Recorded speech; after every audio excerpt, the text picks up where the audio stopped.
the beginning of May. The temperatures this week have been in the mid to late 70s. Hello, I'm Jackie Stewart. It's springtime in Italy.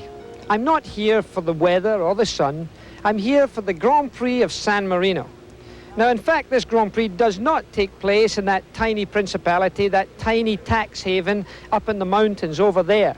I'm here for a Grand Prix. It's at Imola, which is a small town of about 30,000 people.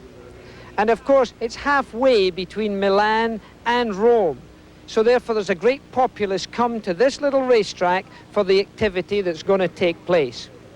Now, in this racetrack, which is called the Dino Ferrari racetrack, there's all sorts of amenities. Can you imagine? There's a vineyard inside the racetrack. There's a fruit farm. Of course, there's tennis courts. There's even an illuminated football stadium. That's soccer. It's used this weekend for a helicopter pad. There's residences, there's hotels, there's a little river, and more than anything else, there's an enormous number of people come here this weekend. And why have they come? More than anything else, they've come because of one name, Ferrari. Now, later in this program, John Bisignano is going to take you to a visit with Ferrari's factory and see how those wonderful cars are made. But this weekend, it's the racing cars everybody's come to see. Alboreto and Berger drive for them. The Partisan crowd are going to go wild for them. They come here to the tune of about 200,000. And you will never see anything more than those prancing horse flags flying around. This Grand Prix is always a good one. It's the first Grand Prix in the European season, part of the World Championship. And of course, we're having it for ESPN. This pre-race report is being brought to you by Ford and your local Ford dealer. Have you driven a Ford lately? We'll be right back after this.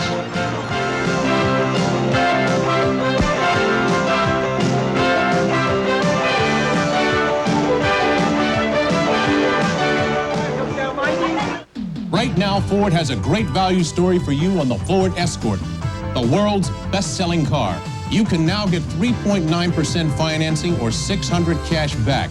Combine the cash back with an option package discount and save up to $1,294 on the popular Escort. And Ford is also offering special values on Taurus and Tempo. Take advantage of these savings now. See your Ford dealer soon. Have you driven a Ford lately?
Historically, this race has been the epitome of the thrill of victory and the agony of defeat.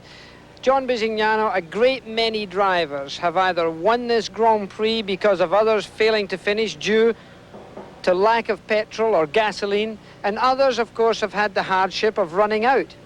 That's exactly right, Jackie. I think it might be tough for viewers to understand why a race car would run out of fuel just before the end. But the thing is, fuel is heavy, so they try and put in just as little as possible.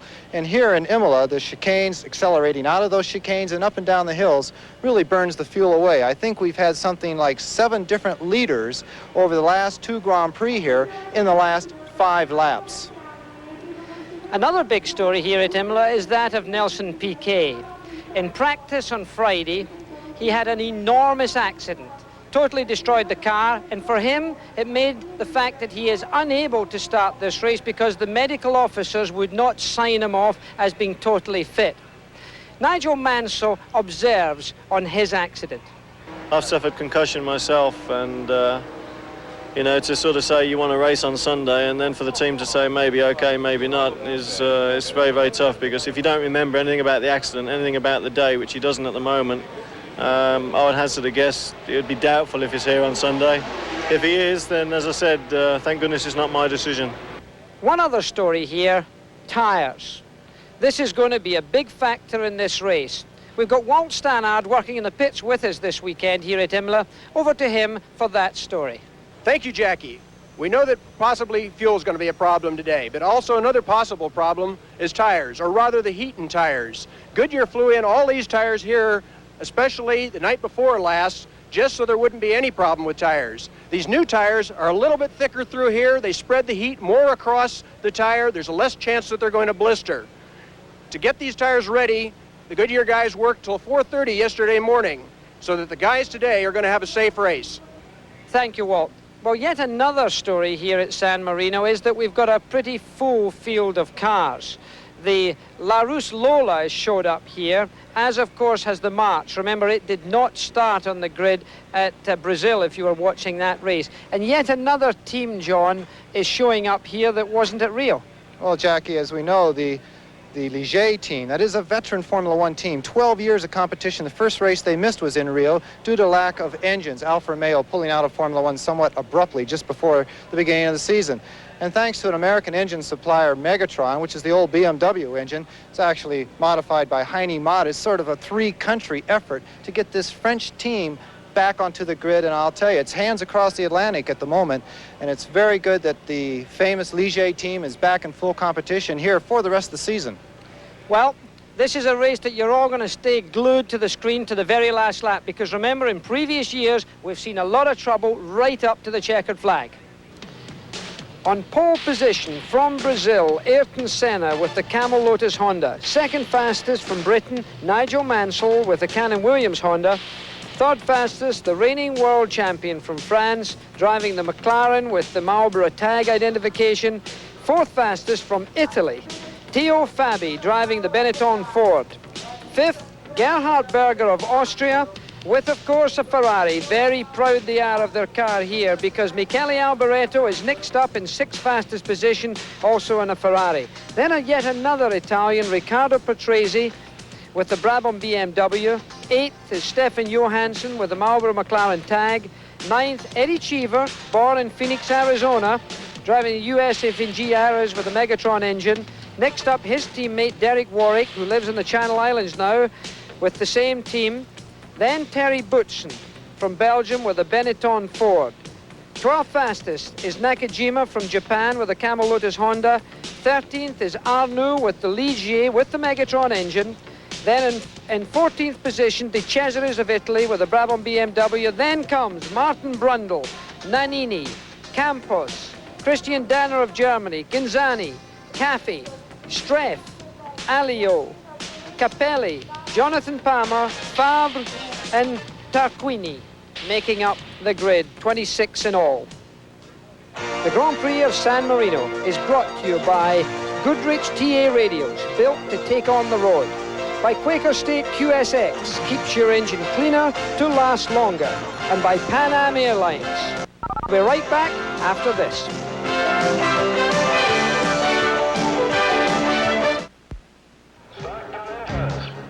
Racing from the inside. No one covers it like Auto Week. Auto Week makes you an insider at the world's great races every week. In the pits, behind the scenes, in the cockpit, with columnists who race and win. Inside coverage of Formula cars, stockers, sports cars, just days after the race. Auto Week puts you inside the world's most exciting cars every week. Right behind the wheel, inside the whole automotive scene. Personalities, cars of the past, industry news. Let Auto Week make you an insider too. Call 1-800-554-3000 to get Auto Week at the lowest price ever. Just $17.25 for 52 issues, only 33 cents a week. Save 25% off the basic rate. Get Auto Week today. Call 1-800-554-3000. Operators are standing by. Let Auto Week make you an insider. If you're interested in a great value in small pickups, here's good news from Ford. Right now on Ranger, America's best-selling small pickup, you can get 3.9% financing or $500 cash back. Combine the cash back offer with a special option package discount and save up to $1,811 on Ranger. Great value programs also offered on most big Ford pickups and Bronco 2s. Take advantage of these savings now. See your Ford dealer. Ford Ranger, built fun tough. It's the world's roughest sport, and it's here on ESPN every week. Catch all the wild and woolly action of Australian rules football every Wednesday at 5 Eastern, only on ESPN. Jackie Stewart along with John Bisignano in the commentary position here at Imola. We have had a complicated situation here. They did try to start this race a few moments ago, and Martin Brundle in the Zach Speed car stalled his engine, waved his hands. The red light had not come on to put the cars under starters orders. Therefore, they annulled the start. What they've now done is allowed that engine to be restarted. They have not topped up with fuel, so the regulations state that now the drivers are going to do a 59-lap race here for San Marino instead of the published 60 laps. So that's what's occurring here. Now the cars are on their warm-up lap now, their pace lap. You can see them warming up their tires as we go around this San Marino Grand Prix course. Now it's a 3.132-mile course around. It was a road course way back. It was created in 1950. That's when work began in it. In 1953, it turned out to be a motorcycle race that was first run here.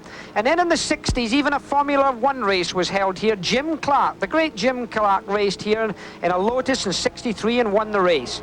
Much later on, it was called the Dino Ferrari racetrack because young Dino Ferrari died in 1958. In 60, it was named after him. And in 1979, a non-championship Formula One race was won by Niki Lauda. The Italian Grand Prix came here in 1980, and from that point on, it's been the San Marino Grand Prix. The racetrack itself has 8 left-hand bends and 4 right-hand bends. Speeds of, well in excess of 200 miles an hour, 208, 210 miles an hour at the fastest part of the racetrack. And it was at that part that Nelson Piquet had a mammoth accident on Friday. He is not in the race, but he is commentating this race for Italian television. They go right down to a second gear bend that may only be 60 miles an hour, and they go all the way around the track. So it's John and I in the commentary box, and right down there is our colleague on this particular race, is Walt Stannard. Walt, what's the story down there? We've got 24 cars going around on the warm-up lap right now. There should be 26. Rini Arnoux scratched earlier today after the warm-up when they found a suspension failure in the tub. That car would have gone over to Genzani had they decided not to let Genzani start. Behind us now, we've got Satoru Nakajima. He's waiting to start out of the pits. He's in Senna's backup car. He had electrical problems earlier. They've been working feverishly. Terry Bootsen's dead car on the earlier grid gave him good luck. Let's go back up to the top to Jackie and John for the start. So the cars are now coming onto this dummy grid again, and we'll be waiting for them all to come to a stop before the red light is shown. So Nannini is in this race. There was a little trouble with him as well. Cars will come to a stop before they go into starters' orders. John? Well, now what you can see is the starting lights up there in the left-hand corner. You'll see a red light, and 4 to 7 seconds after that red light comes on, the green. Cars towards the end of the grid must come to a full stop, and then the green light and a few thousand horsepower down this front straightaway in San Marino. We're waiting on the green. Top left-hand side of your picture, the red is on. They're under starters' orders. Senna's in pole position. Mansell's made an unusually good start. It looks like a clean start so far. They've got a long run up to the first slow corner. Prost got himself in third, then the 2 Ferraris fourth and fifth, then a Benetton is up there. The young Italian driver at the very end of the grid, he's the slowest one so far, and there's Senna gone through very cleanly. Heavy braking coming down in here to the left hand, second gear, 60 mile an hour corner. This is where they usually do a little bit of bumping towards the back, but everyone seems to be coming through very smoothly. The Osella coming through towards the end there, right next to the Minardi, and up the hill and down to the next chicane, Ayrton Senna and Mansell. This is going to be the race in the early stages, and both Ferraris, this 200,000 plus crowd, certainly cheering on the blood red cars of Enzo Ferrari. So Alboretto's in fourth, and fifth place is Berger from Austria. Alan Prost, the reigning world champion, he's in third place. He's the man that is the favourite to win this race. He's going for his 27 Grand Prix victories this time. Congestion and a lot of curb bumping there at the slow chicane as they come through. Prost staying away from trouble. Senna still leading this race. Clean race so far. Nakajima, no sign of him there. Nakajima had to start from the pit lane, Jackie. I don't think he'll be quite up to the group yet, but you'll certainly see him moving through. And this very hilly, beautiful racetrack, it was a road course originally. It runs through this little town, or little city nowadays, but it was a road course. They used to come out and lay straw bales there. Nigel Mansell sticking to Ayrton Senna. Interesting, both, of course, are Honda engine cars. Then they have the tag Porsche engine of the red and white McLaren with the Marlboro sponsorship. Then the two Ferraris have dropped back a little bit. Berger giving a little pressure, and you see the sparks flying from the Williams car more than the Lotus. Of course, the Lotus has that suspension which is self-adjusting as the Williams goes to overtake up the inside, and he gets through with superior power. Remember, they both got the same power plant, heavy under braking. Nigel Mansell of Britain, the only Williams Honda in this race, because Nelson Piquet withdrew because of the heavy accident. The doctors would not allow him to start the race. They gave him 2 brain scans because he had a horrific accident. You've seen it in the pre-race show, so you'll be able to know the violence of that accident. It was a very violent accident, Jackie. It happened to one of the fastest parts on the grid, on the circuit, of course. Nigel Mansell and Senna have a tremendous competition between one another. They've run in the first 2 spots in many Grand Prix, and sometimes they've ended up pushing each other off. Of course, Mansell and Senna had a bit of a to-do back in Australia last year, and for the past 2 Grand Prix in Brazil, they've also come together on the first lap. At least they've made it through the first lap and headed towards their second one, but you're not going to see Ayrton Senna wanting to let Nigel Mansell get too far away. Ayrton Senna in the past has been a driver who always has to turn up the wick a little bit, give it a little bit more boost, and try and stay in contact with the leader. He does not like to be a calculating driver, but to have the fuel efficiency that he will need to win or to finish this race, he will have to have a calculating mind during this Grand Prix. Look at the lead that Nigel Mansell is starting to pull out and away. And Alan Prost, as ever, is never far away. He has closed a little bit on Ayrton Senna. That's the red and white car. The yellow and white one with the blue trim going through there, of course, is Nigel Mansell in the lead. Ayrton Senna with the Camel-sponsored Lotus and the Honda engine. Then comes the Marlboro McLaren of Alan Prost, relatively closely followed by Michele Alboreto. That's him in the red Ferrari. Then behind him, Berger of Austria. Then Tracy. Then Theo Fabi. Johansson, he's up there. After Johansson is Fabi, then Warwick, then Cheever, the young American, born in Phoenix, Arizona. Terry Bootson's up there. Martin Brundle is back in 12th position. Nannini is 13th. Ginzani is 14th. Caffey is 15th. Campos is up there in 16th position. De Cesaris, Streff, Danner, and Capelli. Well, it was a very clean start. We're glad that they did start it a second time, because if they would have left the West Zach Speed car on the grid, it certainly would have spoiled these beautiful first couple laps that we do have of clean, clear racing. Here you can see the Benetton car of Terry Boutsen from Belgium battling with the Arrows, and of course the Lotus, what used to be traditionally the black and gold car, is now the bright camel yellow. Certainly a great change in color there. Coming down this hill is another strong braking area. You can see some of the drivers having a look at one another, but this last chicane up through and onto the starting grid and past the start-finish line, of course, is another great passing area. That's where the Ferraris a couple of years ago of Gilles Villeneuve and Pironi had their great battle right to the finish line. This is the San Marino Grand Prix. The race is being led right now by that British driver Nigel Mansell, and we'll be back.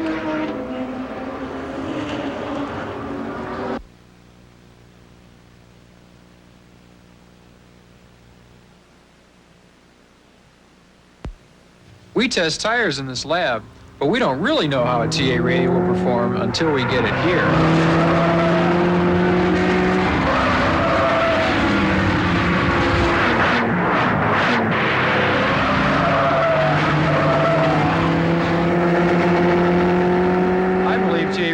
Best performance tires in the world, and I drive them into the ground to keep them that way.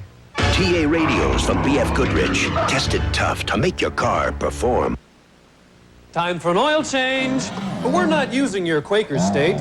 We're switching to something better. New Quaker State with QSX. Introducing new Quaker State with QSX because car-carrying people want superior engine protection. Look at the sludge conventional motor oils leave behind. New Quaker State with QSX keeps engines cleaner to last longer. I knew you'd like it. Ready? Hey, no. Quaker State people, reaching for the best. Yeah, well, I think the first impression is very important. Our passengers expect a clean plane, a plane that sparkles inside and out.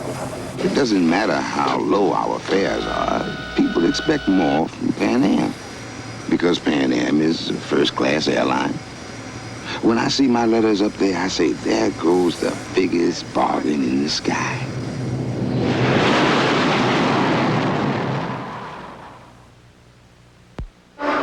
Jackie Stewart and John Bisignano, and there is a Ferrari being wheeled in on the jacks into the garage. It's Berger's, Gerhard Berger's Ferrari. Looks like it's not doing too well today, but the driver has not got out of the car. Walt, can you find out what's happening down there? A little bit earlier, Alain Prost stopped off beside the road. You can't find out what happened. Marlboro people aren't talking. Now we've got Berger in the pits. It looked like a routine stop at first. It's about time for tires. He came in, they pulled off the engine cover, and now he's just sitting there. They're working in the area of the electronic box. Back up to you, Jackie and John. So we're seeing the pits going on there, a lot of work being done in the car. Maybe they think they're going to replace the black box. If Berger doesn't get out of the car, maybe they're going to replace that and let him go back out and try to finish this race, because that is important. Who knows how many cars are going to run out of gas here, or petrol as we call it in this side of the world. And if the driver hasn't got out of the car, I think there's a very good chance that that might happen. So the story is Berger is still in the pits. Well, of course, the Ferrari fans here certainly want to see that car go back out on the track. They don't care how many laps it is down. So the Ferrari engineers and the mechanics will certainly be trying to get him back on the circuit just as soon as possible. Nigel Mansell still leads, and that's the car you're looking at right now. Mansell touching a curb on the way into that tight chicane, accelerating up. And his Honda power unit, a lot of power in there, about 850 horsepower. And the car you see in the pits, of course, is the Benetton Theo Fabi. After a sensational drive that took him up, he's been in to stop. He's perhaps put tires on, but he may well have been doing some other things as well.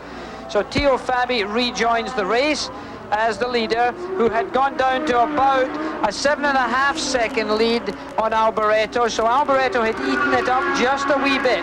But still, you can see he's got a lot of road in space. Well, I think a driver, when he has a lead like this, of course, he knows how far ahead he is. He always gets the pit signs, and he can see his mirrors. He's coming up on some back markers here now. That's the new car, the LaRousse, the normally aspirated car, moving over to let him by, driven by Alio. Coming up on both Tyrrells here also. I'm sure that these normally aspirated cars will not want to race with the turbo. They will be the gentleman they should and let him by. But of course, the thing is that when these back markers do come into play, it always gives the second place car, or the people trying to catch the leaders, just that extra second to get in there and go ahead and try and catch a half a second or a second on the brakes or in the corners, wherever possible. Back markers are a problem for a leader and a little bit of an advantage for someone who's trying to catch that leader. Well, that man is certainly, and there's one of the March cars, the only March car in the race, being driven by Capelli, pulls off, and he's right at the same part of the track as Alain Prost retired, so there's a little car parking congestion right there. No congestion on the track for Alboreto right now. He's lying in second place. Let me run through the top 10. Nigel Mansell's built up an 8.7 second lead. He's increased it a little bit to Michele Alboreto. Third is Ayrton Senna of Brazil. Fourth, driving the Brabham, is Riccardo Patrese. In fifth place is Stefan Johansson of Sweden, driving the Marlboro McLaren. Terry Boutsen with the Ford-engine Benetton is sixth. Then Derek Warwick in the US FEG Arrows with the Megatron engine is seventh. Eddie Cheevers, also driving a Megatron-engined Arrows car, is 8th. Then De Cesaris at the other Brabham is 9th, with Martin Brundle driving the Zack Speed West car making up the top 10. We're looking at Ayrton Senna going around the fast part of the racetrack. That's exactly where Nelson Piquet had his accident. And for those of you who have just joined this telecast, Nelson Piquet did not start the San Marino Grand Prix. He had a monumental accident on Friday. There was a suggestion of some kind of mechanical failure. We don't know what it was. Nobody can find out because of the destruction to the vehicle. And he went off at about 225 miles an hour on a left-hand bend, totally destroying the car, but emerged with only a slightly bruised ankle, which he's limping from. He's at the racetrack today doing the television commentary for Italian television, so he's in good health. Well, of course, pop-off valves have just come into Formula One, and we get an initial report that could be the problem with the Ferrari. We're going to go down to Walt Stannard in the pits. Walt, can you see the Ferrari situation at this moment? An update on Gerhard Berger. He's sitting in the garage in the Ferrari pits. They've just taken the pop-off valve off the back of the car. The FIA technical man has come up. They're going to have to fit a new pop-off valve, but they have to find one, I think. Now they've got one, and they're screwing it back off. Obviously, he was not getting enough boost. He must have not been getting enough boost. It made it worthwhile to come in and get a new one. We're just going to have to wait and see how long it takes to get it put back on. We'll take it back up to you and Jackie. John? Well, we're looking still at the anxious eyes of Gerhard Berger, the young hero from Austria. Since Niki Lauda retired, he's the hope of that country. We have now completed 20 laps. It's still Mansell, Alboreto and Senna in the first three positions of this Grand Prix of San Marino. We'll be right back for more coverage after this.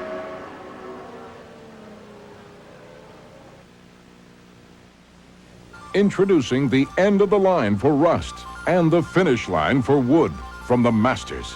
New Rustmaster and Woodmaster from Glidden. Rustmaster paints and primers protect all your metal possessions. Woodmaster stains and varnishes protect and beautify all your fine wood pieces.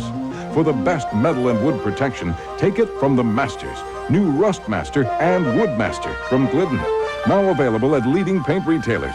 Your paint should be this good. Coming this fall to ESPN.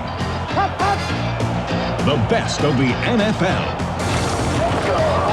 From preseason contests to 8 Sunday night clashes and the season finale Pro Bowl, you'll see it all live on ESPN. From start to finish this year, pro football duels here on the exclusive cable home of the NFL, ESPN. We're back at San Marino, and while away at commercial, Mansell, the leader, came into the pits. You're looking at him now on a new set of rubber, a new set of tires. He's stuck in behind Stefan Johansson. So therefore, he is now 1, 2, 3, 4, 5. He's in 5th position because he is still behind Stefan Johansson. He's now going to line him up for a pass, and this you're about to see at the fastest part of the racetrack, traveling at a speed of about 223 miles an hour at the fastest part. The timing lights that were quoted earlier for a speed of 208 miles an hour is past the start-finishing line. They're catching up to 225 miles an hour at the back end. There's Alboreto, there's Senna. That's getting close again. Senna has actually been catching Alboreto for some time, and also during that break we saw the Ferrari pit making ready for an Alboreto pit stop. It is just about time for the leader now, Michele Alboreto, to come in the pits and to get some new rubber.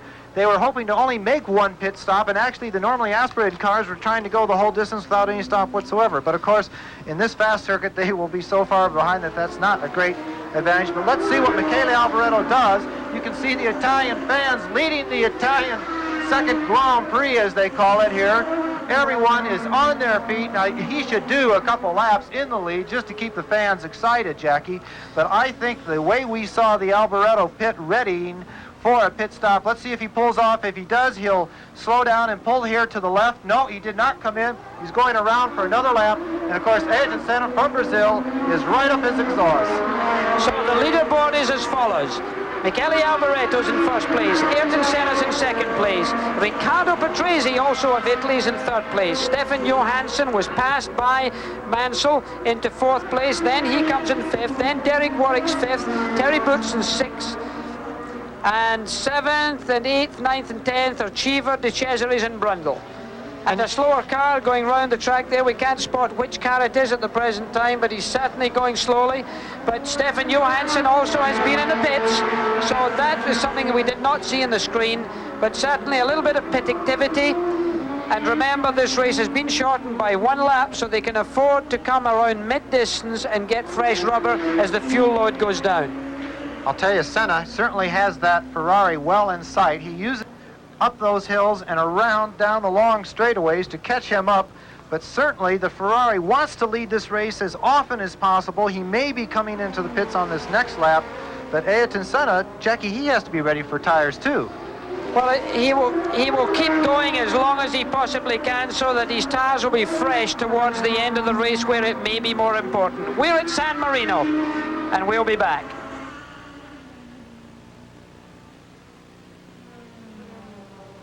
Bob Strange, BF Goodrich test engineer. The trick to building great all-terrain tires is making them as good off-road as on. All-terrain TAs from BF Goodrich are tested in some of the roughest off-road situations in the world.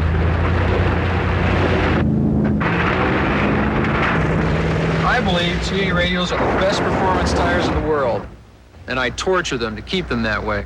TA radials from BF Goodrich, tested tough to make your truck perform.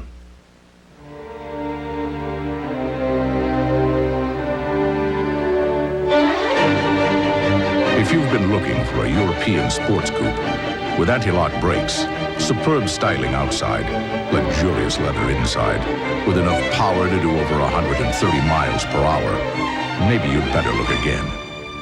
The new Acura Legend Coupe, Motor Trend's Import Car of the Year, exclusively at your Acura dealer. We'll meet again.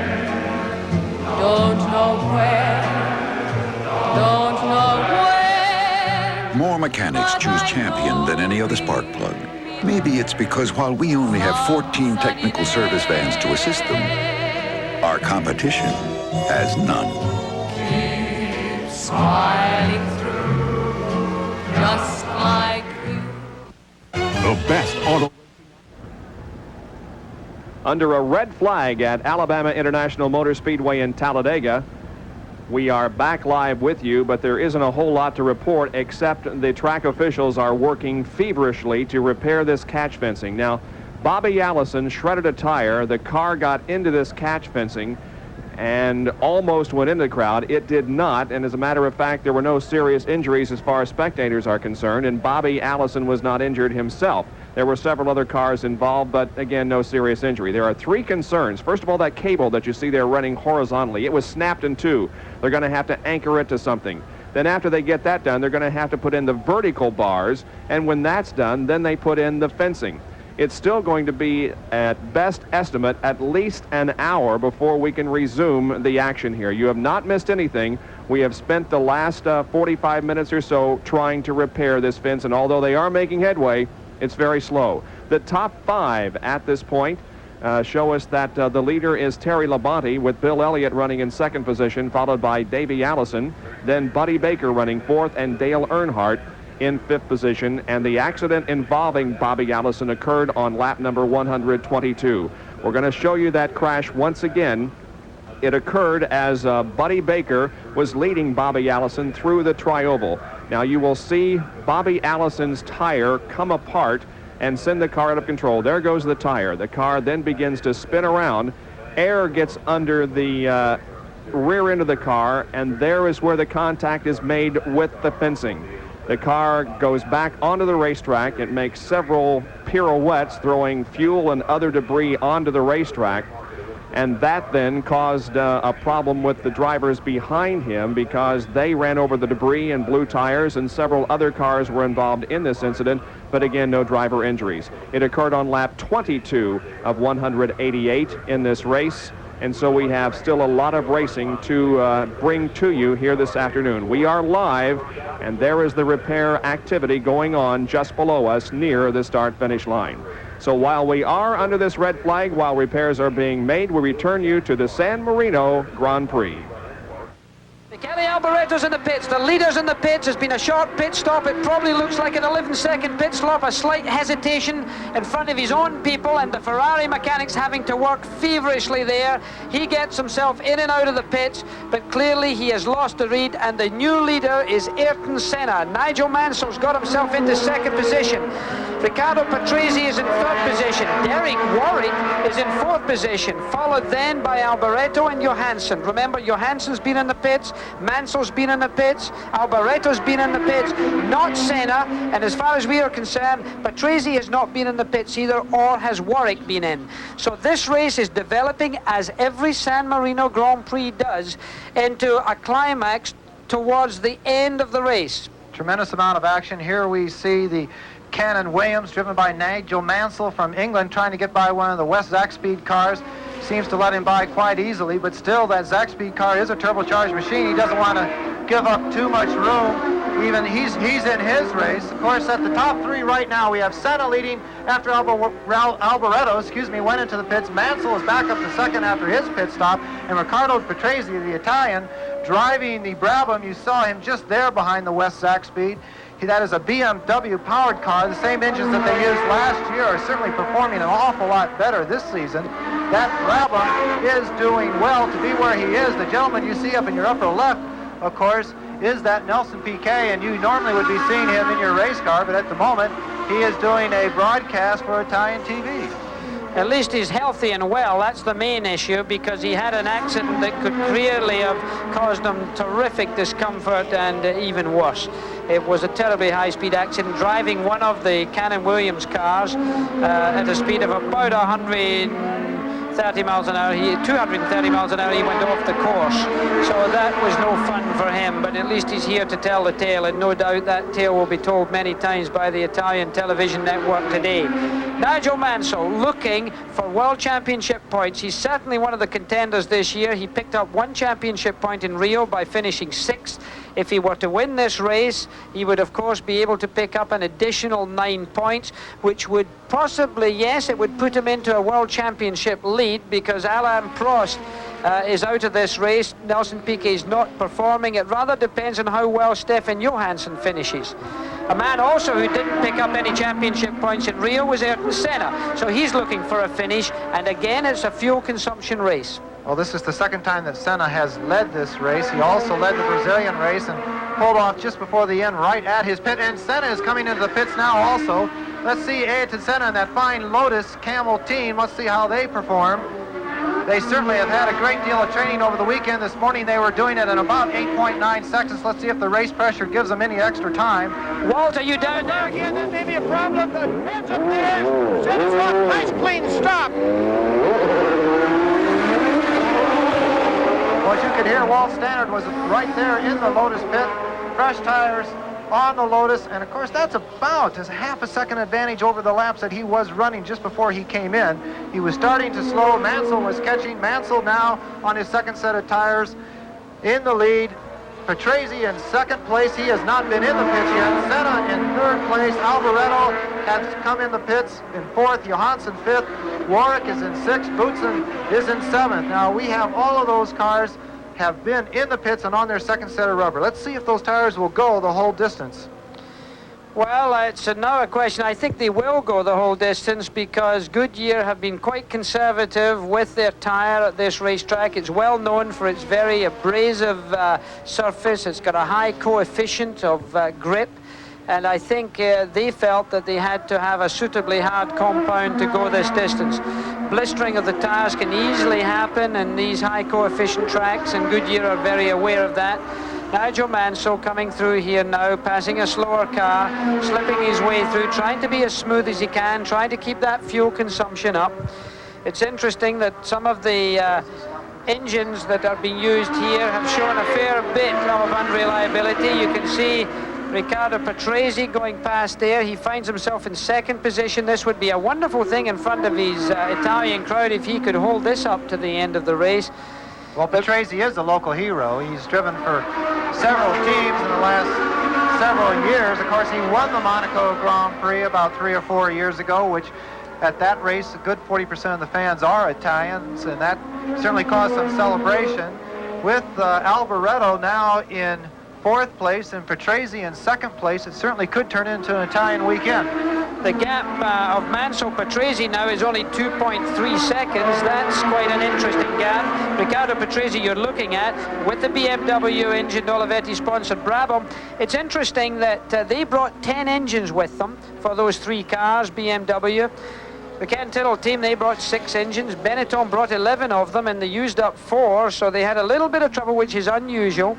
Ferrari brought 6 engines, but then again, they're not very far from Maranello. They can go home for more if they need them. They can go home for lunch and pick a few up. They say they've only got 15 of these new turbocharged engines in total at the factory.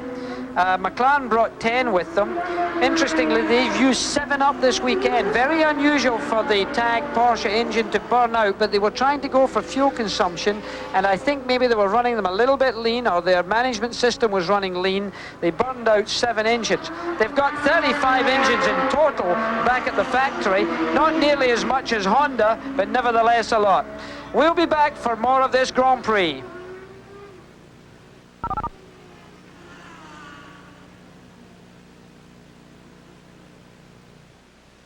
Fixing this water damage will cost $1,200. Could I have prevented it? You could with Thompson's Water Seal. This water damage is going to run $750. What would have stopped it? Prevent water damage with Thompson's Water Seal. Simply brush Thompson's on wood, brick, or concrete, and it penetrates to form a barrier water can't get past, even when driven by 98-mile-per-hour winds. This time, I'm going to protect my new deck with Thompson's Water Seal. A great defense against repair expense. Fixing this water damage will cost $1,200. Could I have prevented it? You could with Thompson's Water Seal. This water damage is going to run $750. What would have stopped it? Prevent water damage with Thompson's Water Seal. Simply brush Thompson's on wood, brick, or concrete, and it penetrates to form a barrier water can't get past, even when driven by 98-mile-per-hour winds. This time, I'm going to protect my new deck with Thompson's Water Seal. A great defense against repair expense. We're back at the Grand Prix of San Marino. The leading driver is Nigel Mansell. He's got a 2.5 second lead over Riccardo Patrese. Then comes Ayrton Senna. Then Michele Alboreto is next up with Stefan Johansson in 5th position. 6th is Warwick, 7th is Boutsen, 8th is De Cesaris, 9th is Cheever, and 10th, Fabi is showing again. He's been into the pits, he had some troubles and he went out, and you can see the pit board showing there Michele Alboreto 2.1 seconds ahead of Senna. We've got showing here Mansell and Patrese 1.6 seconds apart. That's pretty darn close. Especially the fact that Patrese has not been in for tires yet. So Patrese is certainly running a very smooth race, something that he normally doesn't do. He certainly has conserved his tires to the point where he can still stay out there many laps after. That is the LaRousse of Alio off the track, normally aspirated engine. First time out. He looks like he may still, he definitely hasn't run. He hasn't running in reverse. He may have spun off, John, I think. I think he certainly did spin off. One nice thing about the San Marino Imola track is that there is plenty of runoff area. Unfortunately, missing from this race is the Brazilian in the Williams car that had the problem right straight into the wall, Nelson Piquet. And I think, Jackie, he probably hit the wall in the only 100-yard distance where there is not a tire barrier protecting the drivers a little bit extra. But he survived that crash. A fantastic operation there on the Williams monocoque, held up very well to driver.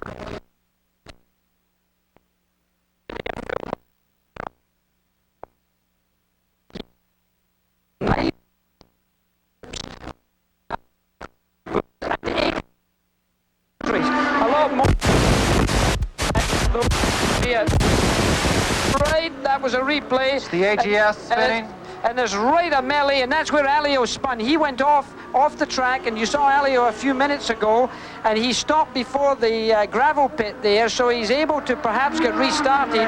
So that's a replay of the spin out that occurred, and that was no fun on that particular situation. A little bit earlier, we saw the AGS trying to get out of traffic of some of the faster cars coming around to lap him, and he locked up all the brakes coming into the chicane just before the grid, just before the pits there. He may have hit the curb a little bit, and it certainly looked like his front brakes are having a bit of a problem. There, just behind the Ferrari, you can see the new LaRousse driven by Alio going very slowly. I'm sure he'll come into the pits to see if everything is okay and maybe change those tires. Those tires are so hot that when they go off the circuit like that, of course, they absorb rocks and grass and anything else out there. And, of course, that does not do your adhesion a great deal of good. Well, that was Pascal Fabre who caused that melee driving the AGS. It's a little team from the south of France, and it really is in a corrugated iron shed that the preparation is done. It's 20 employees they have, Jackie. They've come here to battle the world's best. They only have 20 employees, where Ferrari has over 200. Well, that's a little bit of a difference, and of course the budget accordingly. And there you see a little activity in there. That looks like one of the Minardi cars that's in the pits right there. We're looking at the top corner of that pit picture. Doesn't land. It looks like that young man is getting out. Is that Caffey that's getting out? Yes, Jackie, it is. So another Italian gets out of the second Italian Grand Prix, as they call it. Campos, in fact, I think it is. I think it's Adriano Campos getting out of the car. Yep, it looks like it's him. So that's his day. Now, Senna is still trying to get away and get himself into position there ahead of Alboreto. That's his biggest aim right now. It looks like Gonzani's gone back out there too. Gonzani is definitely back in the race with the Osella. So we've had a great melee of people in and out of the pits, but right now you have Riccardo Patrese in the brand new Brabham, unsponsored. I asked Bernie Eccleston about his sponsorship before going on the air, and of course they're negotiating for a major sponsor. At the moment they're carrying Rickard on the car, on the front wing end plates, and of course Olivetti has been a sponsor of theirs for years, but still he is looking for a major entrance sponsor of the Brabham team. With the performance here, there's a great deal of sponsor space on that car that could be being televised all over the world. Riccardo Patrese has driven for many teams. A young Italian driver, used to be considered quite erotic in his driving style. He's out there, the only driver on the first set of tires. He is certainly circulating in a very competitive manner. He's still being able to keep Nigel Mansell in sight. So we don't know. Do you think they'll try and go the entire distance, Jackie, on that set of tires? They can do it. Goodyear felt that one or two runners might, and I think that's Christian Danner that seems to be getting in his way right now, although he's not in a real good position to attack him, because Danner seemed to draw away as they went through the start-finishing line there. He's in the Zach Speed West car. They're a well-organized team, that Zach Speed team now, and here the pass looks like it's coming. He's moving over. I think he's going to let him through. Yes, Patrese is through. Now he has a slightly clearer track ahead of him. Someone might think, why in the world would they not let each other by like that? I think it is Martin Brundle, actually, in that car, Jackie. But you have to remember, at this point in the race, the track offline picks up an awful lot of grit and sand and dirt. And so the driver trying to get out of the way must be very careful that he does it in a place that's not going to put him in a dangerous position under braking or under very fast cornering. Here we see the pits. Yes, the Brabham pits are preparing for the stop. That's the entire Brabham crew sitting there. They are very efficient and should make at least a 9-second stop, under 10 seconds. Well, we're looking to see whether he's going to come in this time. Is he going to come in? Patrese, wonderful position to find himself in second position. Alboreto, incidentally, is catching up Ayrton Senna. He's closing that gap. Theo Fabi there is out there. He went back out. He was in the pits. He was having trouble. He's rejoined, and he's got himself up in the top 10. A lot of busy passing going on there. Patrese finding his way around. Now, will he come in this time? This is where he would choose to do it, and he's coming in. Nope, he's chosen not to come in. I think he thought about it there for Jackie. He looked right down the pit lane, and he certainly went around. There was just a slight hesitation there before he flicked the car to the left. But Riccardo Patrese is the gentleman who makes the last judgment on when to come in and when not to come in. He is in constant communication with his pits. But certainly he is the gentleman who says now's the time and now's not the time. And he has elected to go one more time. We have the Ferrari there behind the Lotus. Senna has gone past Alboreto, of course. They're battling. Alboreto is trying to get past Senna, I should say. He's right up his exhaust on the brakes. Alboreto takes a look, but he knows that Senna's going to pull away from him up this hill. There he goes. Now that's where Alboreto got him last time, but only because Senna made a mistake. Yeah, he, I think, missed a gear change, but Alboreto is now stalking him, waiting for Ayrton Senna to make the slightest error of judgment, whether it be by missing a gear shift, whether it be slightly missing an apex, whether it be not braking as heavily as he could. And there's Fabra. He's been in the pits before. That's the young man who nearly spun out and caused the Alio situation. He's in the pits, top left-hand corner, as we rejoin this battle. And look, Ayrton Senna's moved ahead. At any one part of the racetrack, you'll see a difference between the performance of each car. One may do very well through a series of certain speed corners, and look at the gap he's built up now. And yet, when it comes down to the end of the straight, Ayrton Senna no longer has that wide gap. So it's just a question of the difference in the characteristic of the handling of the car. Alboreto and Ferrari stalking Ayrton Senna. That's the battle for third and fourth. We'll be right back as Patrese comes into the pits.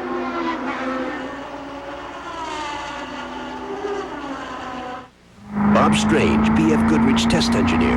All week long, I test tires. But on weekends, I drive race cars. In some ways, tire testing is just as tough. Comparing one tire with another takes precision driving. I believe TA Radios are the best performance tires in the world. And I punish them to keep them that way. TA Radios from BF Goodrich. Tested tough to make your car perform. Heaven on earth. Don't get him started about his car. Hey, Pete, toss me the Quaker State. This new Quaker State with QSX is a miracle. It gives car-carrying people superior engine protection. Look at the sludge conventional motor oils leave behind. New Quaker State with QSX keeps your engine cleaner to last longer. And that means I might spend the rest of my life in heaven. Warn you. Your Quaker State hero, Pigeon Bar, the best. This is Jackie Stewart along with John Bisignano back at the Grand Prix of San Marino. Let me run down the top six. The battle that you're looking at right now, incidentally, is the battle for second and third position. However, leading that race is Nigel Mansell. Ayrton Senna's in second place. Michele Alboreto is third. Ricardo Patrese's been in the pit since we've been in commercial. He's in fourth.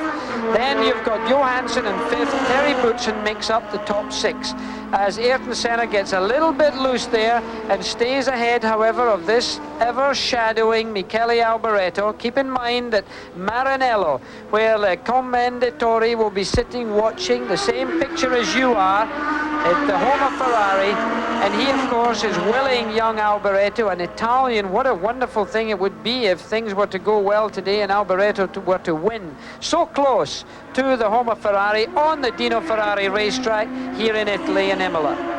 Ayrton Senna using up all the road. Gets up behind Alio. Slingshots past Alio, who moves over to let him through. Alio coming into this race with the Lola Ligier, the Lola LaRousse car. And 38 laps have been completed, 21 laps to go in this race. Making up the top 10, incidentally, after Boutsen, who's in 6th position. You have the Cesaris of Italy in 7th position, driving another Brabham. Then in 8th position, Derek Warwick. In 9th, Fabi. In 10th, Cheever. Walt, you're in the pits. Cesaris is in. You can see Andrea de Cesaris up there in the corner of your screen. He's in the other Brabham. He is definitely coming in for tires, and it looks like a bit more. The car is back down on the ground, and he is out. I believe that was de Cesaris' first pit stop. He did spin earlier in the race. He may have come in just to check over the car right there, but that looked like the first scheduled pit stop. Back out on the course, it's Alboreto right up the exhaust of the Camel-sponsored Lotus with Ayrton Senna driving it. Now they're behind that Zach Martin Brundle. They're behind Martin Brundle, and of course Martin lets the Lotus by, but no, he gets sandwiched in between them now. Alboreto has to be saying, please, Martin, don't you remember when we were in Formula 2 together? Can't you let me by also? But remember, that top of that track where the groove is the most adhesion, and Brundle has to be careful. Now, there was a great disadvantage for Alboreto, losing at least 2 car lengths in that little maneuver. And, of course, with the Honda power down this straightaway, the Camel-sponsored Lotus is going to even pull further away before they get to Tosa Corner, up to 220 miles an hour. Hard on the brakes, left corner, second gear, 60 miles an hour. So that's exactly what they're heading for right now. They're going through the fast section. They're heavy on the brakes at this point. They're going into second gear. From second gear, they're going up into third gear, fourth gear, fifth gear. Tremendous acceleration out of this, about 850 brake horsepower. Then they go into this left-hander, which will be a third gear corner, changing into fourth gear. Now a downhill section in fourth gear, before braking heavily and getting into second gear again. Second gear up to third gear, accelerating hard into fourth gear as they exit here. Then into fifth gear very quickly. Fast part of the racetrack, down into second gear right now. You can see the flame coming out the exhaust pipe as the turbo comes off. Into third gear now, then into fourth. And that's a Brabham, I think. I think there's a Brabham stop there. It's De Cesaris is out. We can't see him for that big tree. The leaders are now going into this tight chicane. It's a second gear corner. Second gear right now, into third gear for this. Then they get into fourth. And now they're in the final section here, down into second gear for this. Then into third, then into fourth, then into fifth, then up into sixth gear. The Honda have, of course, have the two first places in this race. Honda brought about 20 engines to be used by the Williams team and the Lotus team. They themselves brought about 20 people, so that's one per engine. Quite a record. There's nobody else does that kind of trick. And look at the traffic here. This is a race going on towards the back end of the grid. I hope they're all looking in the mirrors. That's the American driver Eddie Cheever just leading up that little pack. The AGS white car certainly got out of the way for him, but he's normally aspirated. Eddie Cheever is trying to make up positions also. He just let him by. Now, will he let Alboreto through? Alboreto on the marbles. He does make it through. Cheever's not letting him through. That's too bad. I think Eddie may have, caused a little bit of discomfort there. I think you may see an arm being raised as they go past whenever Alboreto gets past Cheever, because it certainly has lost the rhythm of Alboreto. And after all, Eddie Cheever is being lapped at this time. He certainly is. That is one of the trickiest spots, Jackie, to let him over. There is only one line through there, a little bit of defense of Eddie. Let's see what he does here now. On your left, Eddie. Yes, Alboreto does come through. Eddie Cheever takes a look at him. I did not see any gestures from the Ferrari. Alboreto is a bit of a gentleman. But now Alboreto does have a clear shot back up at the Lotus. This is the site that he's had most of this race. He did get by center earlier, but only through a mistake. Okay, so we've got 19 laps to go in this Grand Prix of San Marino. Nigel Mansell is leading. Ayrton Senna is third. Alboreto is third, sorry, and we'll be back.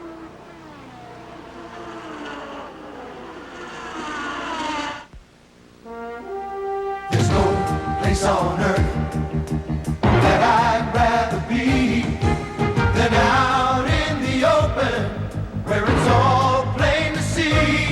If it's gonna get done, it's up to you and to me. Come on and head for the mountains of Bush. Head for the mountains of Bush. Here. Mobil One Synthetic Motor Oil. No matter what you drive, or how you drive, or where you drive, or what conditions you drive under. With Mobil Synthetic Oil technology, there's no finer engine protection anywhere. Save up to $3 on Mobil oils and up to $19 on all these products at participating Mobil stations and leading retailers. This is Larry Newber. We are at Talladega, Alabama, where we are under a red flag condition. There was a serious accident on the front stretch, actually the tri-oval. We are talking to you live where we are waiting this delay out as repairs are being completed on the fencing on the front stretch. There you see the field where it has come to stop here in the tri-oval under this red flag condition.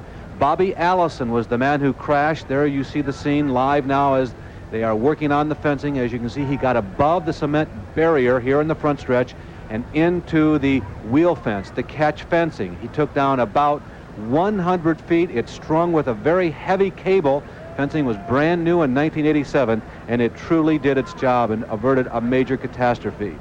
Crews have been working very hard, but it's a long and arduous process. We're going to show you this crash from an in-car camera. This is Cale Yarborough's Hardy's car. The crash is already taking place up front. You can just see the smoke developing out of the left-hand side of the window. Allison has been in the fence. You see there Harold Kinder waving the yellow flag.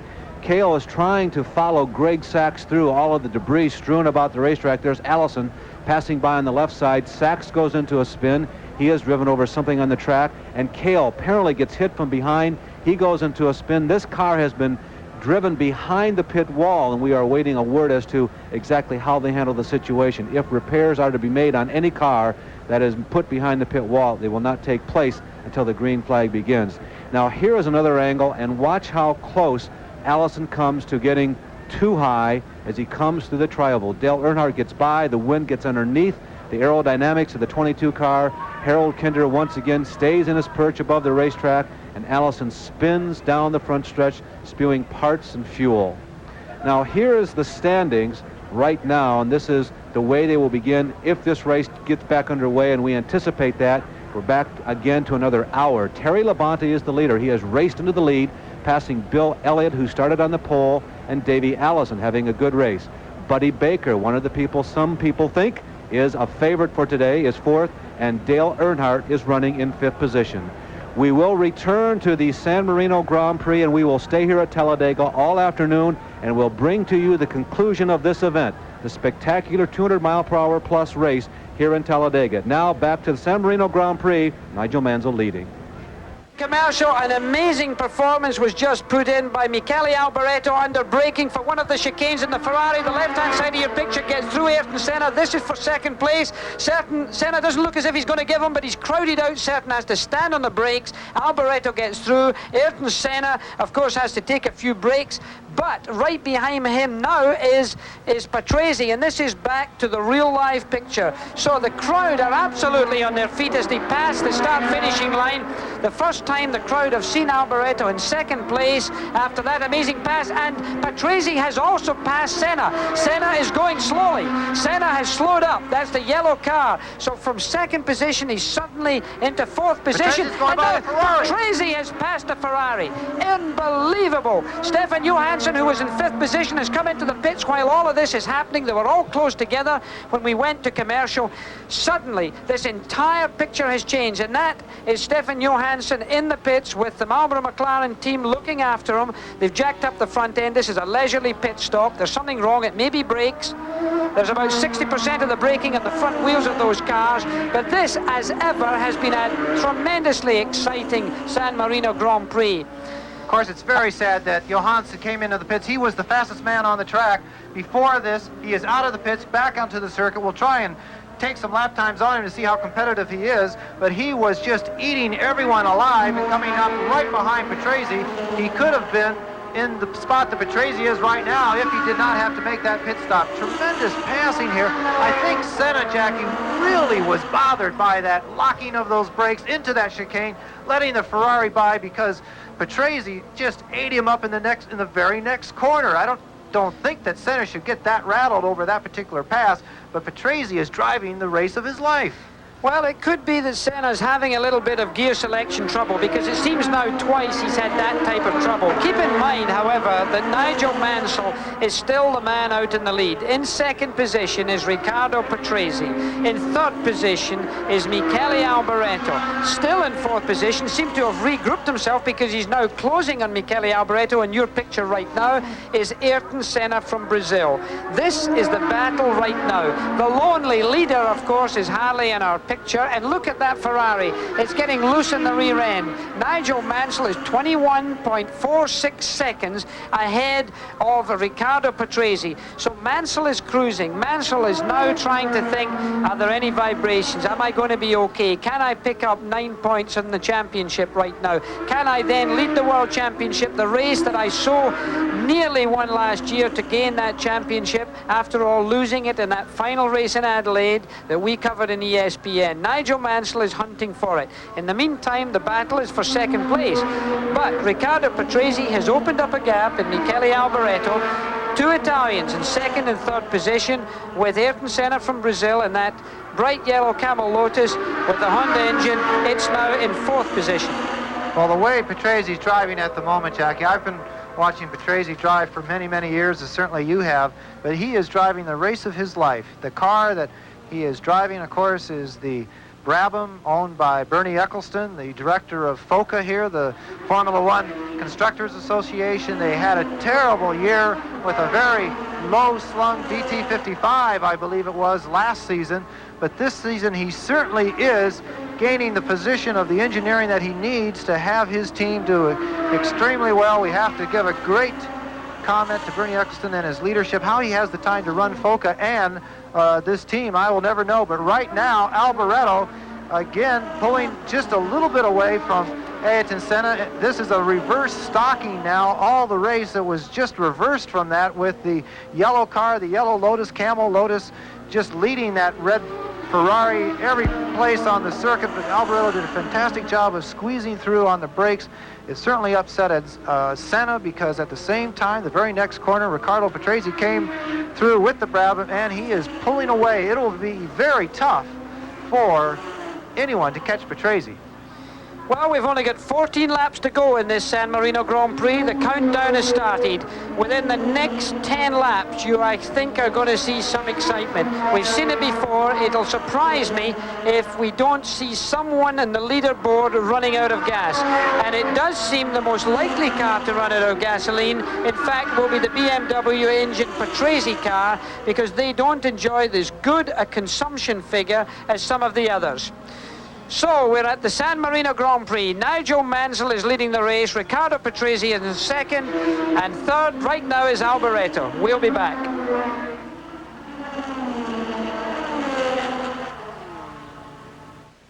We test tires in this lab, but we don't really know how a TA radio will perform until we get it here.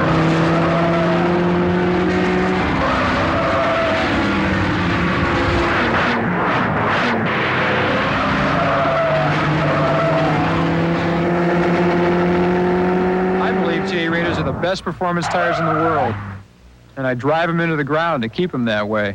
TA radios from BF Goodrich, tested tough to make your car perform. We'll meet again. Don't know where. Don't know when. More mechanics choose Champion than any other spark plug. Maybe it's because while we only have 14 technical service vans to assist them, our competition has none. Keep smiling through, just like you. Time for an oil change. But we're not using your Quaker State. We're switching to something better. New Quaker State with QSX. Introducing new Quaker State with QSX, because car-carrying people want superior engine protection. Look at the sludge conventional motor oils leave behind. New Quaker State with QSX keeps engines cleaner to last longer. I knew you'd like it. Ready? Hey, no! Your Quaker State people, reaching for the best.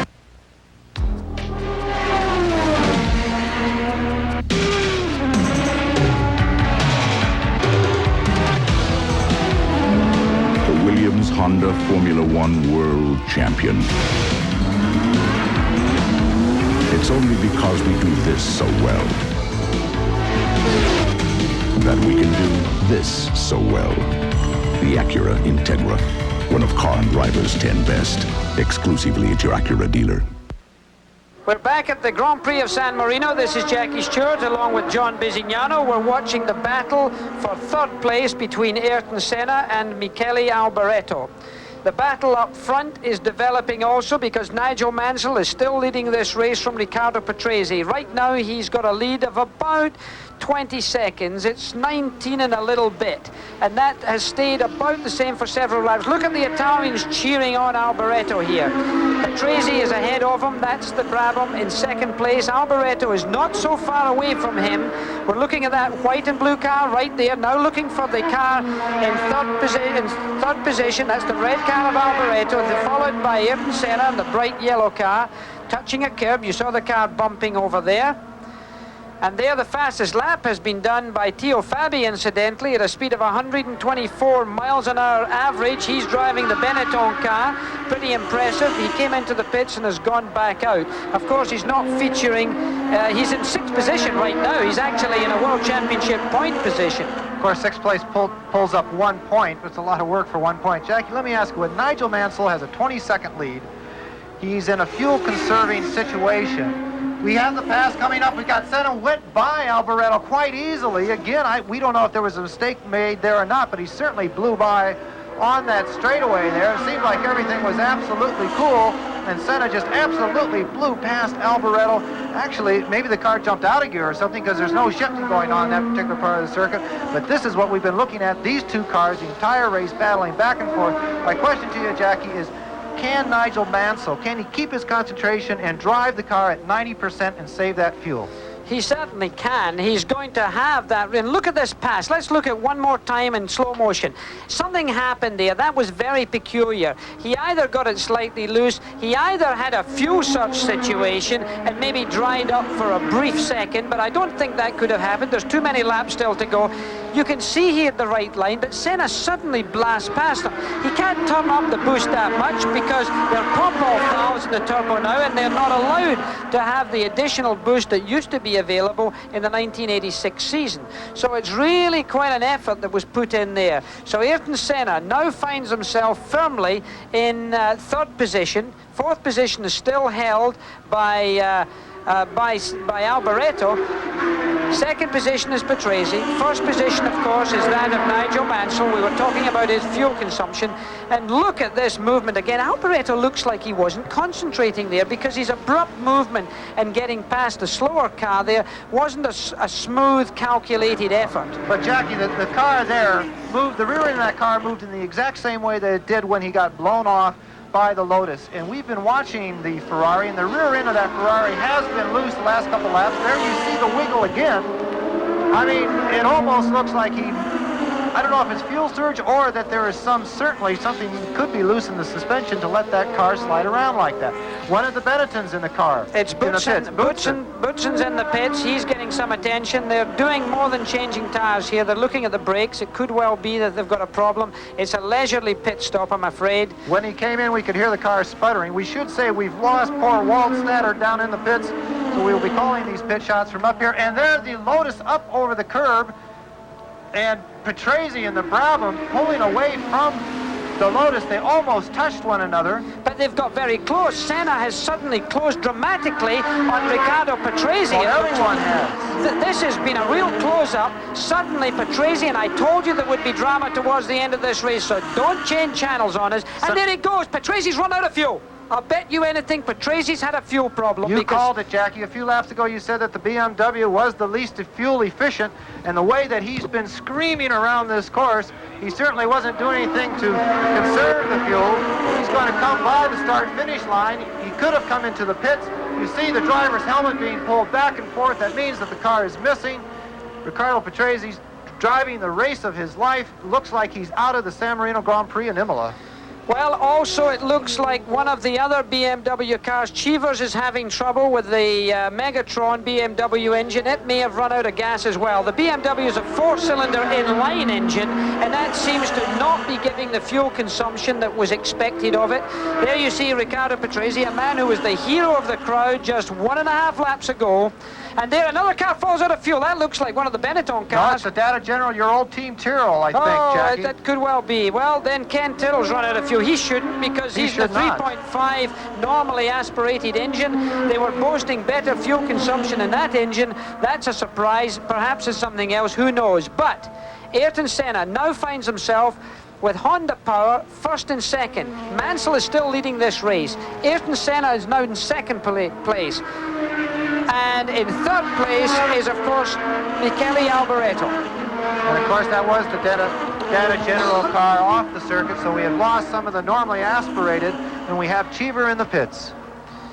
Well, now it's a question of fuel consumption of the two Honda engines. It might interest you to know that the Williams car gets better fuel consumption figures than the Lotus car. And in fact, it's estimated that on this race, the Williams will do 2 more laps than the Lotus. Now, there's an interesting fact. Why would that, is that aerodynamics coming into play? It must be aerodynamics. The engine must be running freer in the chassis. It must be perhaps less wind resistance through less downforce, and the air management system of the car could be good. There's a USF&G Aero car being pushed away.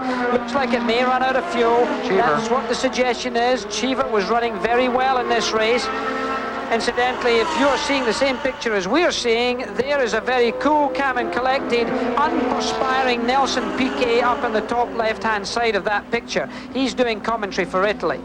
This man is not in that same comfortable position. That, by the way, is Teo Fabi with a Ford engine car. It's blowing, it's just an engine. An engine looks like it's just gone out for Teo Fabi. That's the Ford engine, the turbocharged engine. Blasts of blue smoke, which means oil smoke. On the shift points, you can see it blowing out of the exhaust just on the shift points. It could be that a valve has gone, allowing more oil to get in there. That's no good sight for him in his mirror.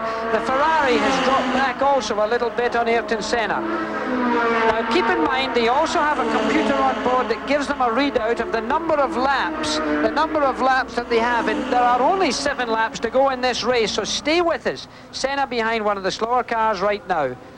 It's one of the shadow cars coming away, accelerating hard. Slips through. Senna just blasts by him. Normally aspirated against turbo. That's Fabra. He got back in the race. He's been in and out of this race all the day. Alboretto's looking for a way to clearly pass him. He's like the gentleman, the young Frenchman, moving out of the way. We've had so much drama in this race, but remember, the last 5 laps, or even the last 2 laps, in the last several years, we have had as many as 4 leaders on the last 3 or 4 laps. So this is nowhere near over. My question to you some time ago, Jackie, was Mansell in a position now that he can lay off the throttle and save that fuel and definitely take victory? Sure he can. He can certainly go softer than he did before. He's certainly going to keep in mind his fuel consumption. That's the big question in San Marino. Can they go light as feathers on the gas pedal? Can they still go fast enough as one of the Ford engine Benettons come in? And that's Teo Fabi getting out of the office. His race is over today. He can watch it on TV, and we'll be...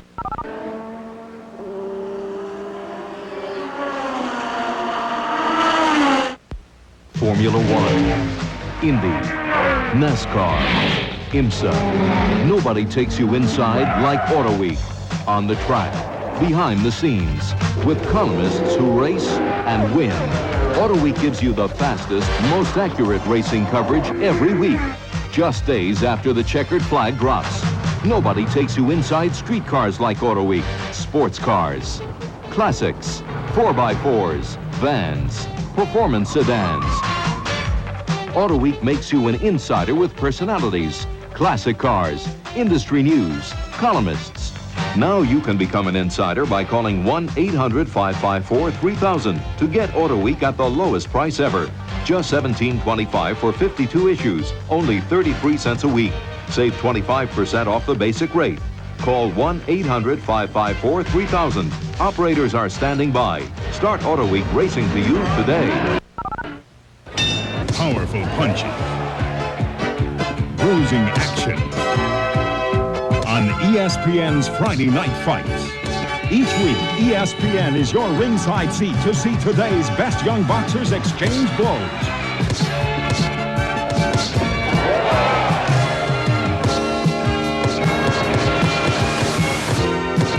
Count on championship rounds of top-ranked boxing live on ESPN. We are back live with you at Talladega, Alabama, but we remain under a red flag. And the latest estimate is another 30 to perhaps 40 minutes before we'll be back underway. But look, there has been a lot of progress just in the last few minutes. We're repairing a catch fence that was completely torn down, as close as we can estimate, somewhere between 80 and 100 feet of catch fencing separating the spectators from the racetrack in an accident involving Bobby Allison. He was coming through the tri-oval and was just about to cross the start-finish line following Buddy Baker when a tire blew on the car. The back end began to come around. Dale Earnhardt just narrowly escapes clipping the front of Allison's car. Airborne now into that fencing, coming very close to the starter stand where Harold Kinder and other NASCAR officials are. The car then back onto the racetrack doing several pirouettes, coming to a rest in the middle of the racetrack, but the cars coming behind Allison then become to get involved as they run over the debris and blow tires. There were several involved, including Phil Parsons, who will come in contact with Allison's car. Also, Richard Petty spinning to the inside there. Alan Kulwicki is involved, but the good news is there were no driver injuries in this crash. Bobby Allison was able to walk away uninjured. There were a couple of spectators that were injured, however. A couple of them have been taken to a downtown hospital in Birmingham, Alabama. Now, the top 10, as it stands right now, with 22 laps completed, the leader is Terry Labonte. In second position will be pole sitter Bill Elliott. Running a strong third is Davey Allison, who started third. In fourth position is Buddy Baker. In fifth is Dale Earnhardt. Running in sixth place is Ken Schrader. Seventh is Sterling Marlin. Eighth position, Rusty Wallace. In ninth is Lake Speed, and rounding out the top 10, Rick Wilson. That's the situation. The repairs continue on the catch fencing. We're going to send you back now for the conclusion of the San Marino Grand Prix. But we will be back to update you, and certainly when the race resumes, we'll be here to bring it to you live from Alabama International Motor Speedway. This is San Marino in Italy. This is Jackie Stewart along with John Bisignano continuing our coverage for ESPN of the San Marino Grand Prix. You're looking at the battle for second place between Ayrton Senna and the red car in your picture now, that of Michele Alboreto of Italy. The Ferrari factory only a few kilometers up the road from this Imola city, a small city of 30,000 people, tucked away almost as an annex to Bologna between Milan and Rome. The race has been exciting, but Nigel Mansell has had a considerable advantage, John, throughout this race. He just took a command at one point and really has driven a very unspectacular race. Now, our American colleagues who have been watching this on television haven't seen very much of the Mansell performance because... And as you speak, he comes on screen, Jackie. He was in second position on the grid. Pulled away, he went past Ayrton Senna for the lead in the first couple laps. A great rivalry between those two drivers, and it has been his day ever since. The only time he really lost the lead was on a pit stop. He's only had one pit stop, but Nigel Mansell is out there. He's looking in his mirrors. I don't know what he's looking for. Of course, that Williams every once in a while bumping on that circuit. That's the chassis banging down on its skid plates onto the tarmac, but it's Nigel Mansell's day, the gentleman who won so many Grand Prix last year and unfortunately did not win the World Championship.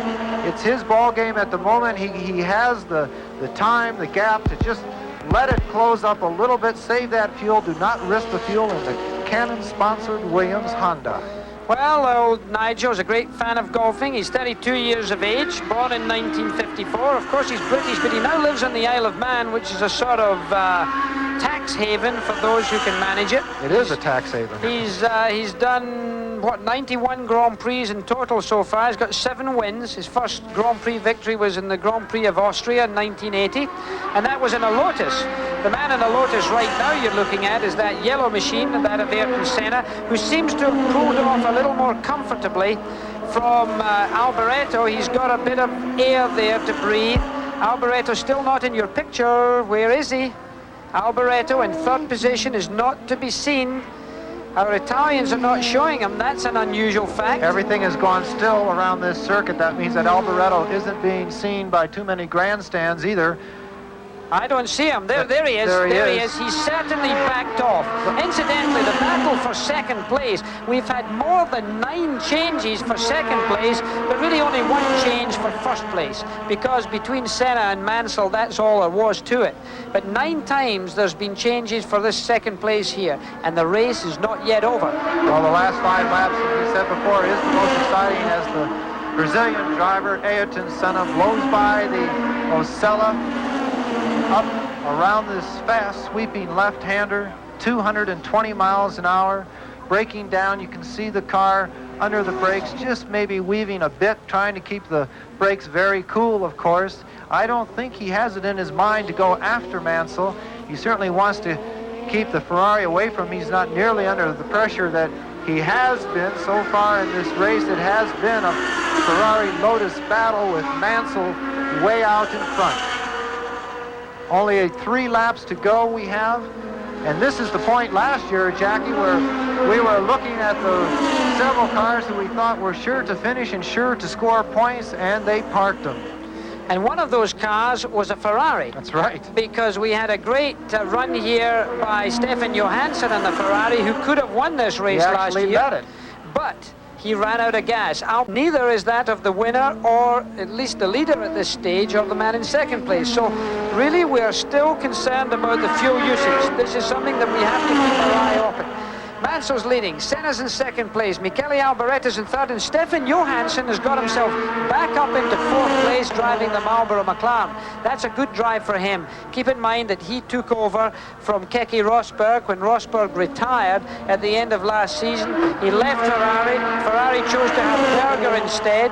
Berger's had a bad day today, and he's watching on television right now. Well, it's Alboretto coming by the home crowd. They're certainly glad to see him out there, but they would like to see him a little bit closer to the Lotus of Ayrton Senna. Coming by some of the back markers. Of course, you have to understand that there's no way the Italian cameramen are going to stay off of the Ferraris, as the Brazilian cameramen in Brazil do not stay off the Brazilian drivers. The Italians don't stay off of Ferrari. Incidentally, Ayrton Senna had brake trouble in the warm-up, and he changed from his race car for a while during the warm-up to get into his backup car to complete the warm-up distance and experience. He went back to his race car for the event itself, but he had experienced brake troubles in practice this morning. That has to be difficult right before the start. The time between the first and second place car, we have the USF&G Arrows slowing down. That's Derek Warwick. He was in fifth place, ready to score 2 points for this American Inter team, driving a tremendous race. Well, that's again fuel. I'm sure he's run out of gas. The four-cylinder engines have not been able to have the economy on this particular circuit, that they've only 2 laps to go, and Derek Warwick could have come home for 2 points. 18.7 seconds between first and second place. Will the 2 Honda-powered cars be able to go the distance? Will Nigel Mansell be able to maintain his concentration and finish these 2 laps with enough fuel to cross that line? The last 2 races, the winners have actually coasted over the line. You remember Prost last year, if that start-finish line would have been 100 yards further down the track, he would have not received the 9 points and the victory. With 2 laps to go, we're not looking at the man in the lead, we're looking at Ayrton Senna. And it's raining, ladies and gentlemen. The clouds have come over, not very much, but it is raining. A lot of drops of rain falling here. Luckily, the temperature is high. Luckily, this is a high-friction racetrack. It may be that it can consume the water, but look on the tires. You'll see a shine on these tires as they come round here, and that's because the water's on them. Now, the officials, of course, if it started to rain very heavily, have the capacity to show the red flag and could finish this race, and Nigel Mansell would be immediately declared the winner. Mansell now has to be very careful here, because in any circuit such as this, where trees and hills are involved, it could be slippery at one side of the track and dry at the other. Mansell has to be very aware of that and has to keep his concentration. He's not using all of the road, but in our commentary position here, there are drops of rainwater on our screen. It's hardly dribbling, but it is there. Mansell goes through with only 1 lap to go. Nigel Mansell has only 1 lap to go in the San Marino Grand Prix. I think the Italians will take him round on this final lap. It is justification for him to win this race. His teammate dropped out because of the accident that he had on Friday. Tremendous accident, escaped injury. He's got a bad ankle, he's got a sore head, he's been given a brain scan. He did have concussion. He's well enough to do commentary for this race, but not fit enough in the opinion of the doctors, and there is a neurosurgeon who makes that decision, called Professor Watkins, and therefore Nigel Mansell is flying the flag of the Williams team here. They're all preparing here. They're getting the Union Jack out, they're getting the rising sun out for the Japanese engine. The Williams team looking for Nigel Mansell. Brundle, incidentally, is up into 5th position. Martin Brundle in the Zach Speed, and in 6th position is Nakajima, is picking up a World Championship point right now. Keep in mind that Mansell is leading, 2nd is Senna, 3rd is Alboretto, 4th is Stefan Johansson. We think that Martin Brundle's in 5th place. Now, this is the last lap. He's taking it so easily here. He's being so gentle. He wants to be sure. This rain has dried out. I see no more rain at all. Still, it only takes a millimeter to make that car float, but he only has 2 corners to go. This is it for Nigel Mansell. He's looking towards the finishing line. If all fell apart right now, he would still coast to the checkered flag. The checkered flag is thrown. The San Marino Grand Prix and 9 World Championship points is given to Nigel Mansell. That means that Nigel Mansell now is leading this World Championship of 1987. We're waiting for the second place man to come along. Ayrton Senna looking for that. And look at the Williams team. There's Dobbin on the right-hand side. He was my mechanic with BRM. In second position, going very slowly, is Ayrton Senna. Look at him. Briskly coasting across the line. He's not going to be able to finish that cool-down lap, I'm almost sure. We're looking for the third man to come through. Michele Alboreto's in third. That's Dobbin, who you just saw on the right of your picture. There is the third man home. We're looking for the fourth man, who should be Stefan Johansson. He should be in fourth position. We're looking for him. Then Martin Brundle will be fifth, and Nakajima should be sixth. The first World Championship point to be picked up by a Japanese driver. And he started from the pit lane, Jackie. Fantastic effort there. Here we have one of the Lotuses being pushed. If it is Nakajima, he may not get his point. He may be out of fuel. By this position, it was Nakajima getting a ride on the Canon-sponsored Williams. He did not get his point. Started from the pit lane all the way up to sixth place. Friendliness of Grand Prix motor racing as a passenger gets carried by... That's Warwick, actually. Derek Warwick, the other British driver. Two Brits coming home together. Warwick holding on to the rollover bar here as a very happy, I am sure, Nigel Mansell picking up very, very healthy 9 points of World Championship material. And that, of course, in the World Championship will give him a total of 10 points. Stefan Johansson finishes in fourth position, which gives him 3 World Championship points and gets him into 7 points.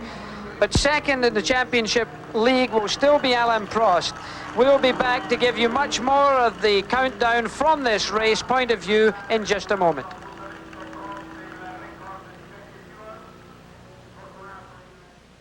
Mobil 1 synthetic motor oil. No matter what you drive, or how you drive, or where you drive, or what conditions you drive under. With Mobil synthetic oil technology, there's no finer engine protection anywhere.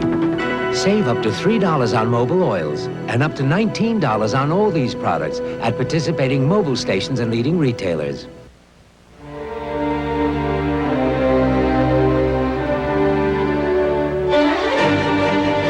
If you've been looking for a European sports coupe with anti-lock brakes, superb styling outside, luxurious leather inside, with enough power to do over 130 miles per hour, maybe you'd better look again. The new Acura Legend Coupe, Motor Trend's import car of the year, exclusively at your Acura dealer. BF Goodrich Update 5 with Bob Strange, test engineer. Subject, wet performance. In designing tires for wet performance, we need to consider 2 things. First, wet traction, and second, hydroplaning. By wet traction, we mean the traction the tire can develop between the tread surface and the wet road surface. To improve wet traction, we use tread designs with more lateral biting edges. We also use special tread compounds that better enable the tread blocks to conform to the road surface. Hydroplaning occurs at high speeds when a wedge of water builds up in between the tire and the road, causing the tire to virtually lift off the pavement.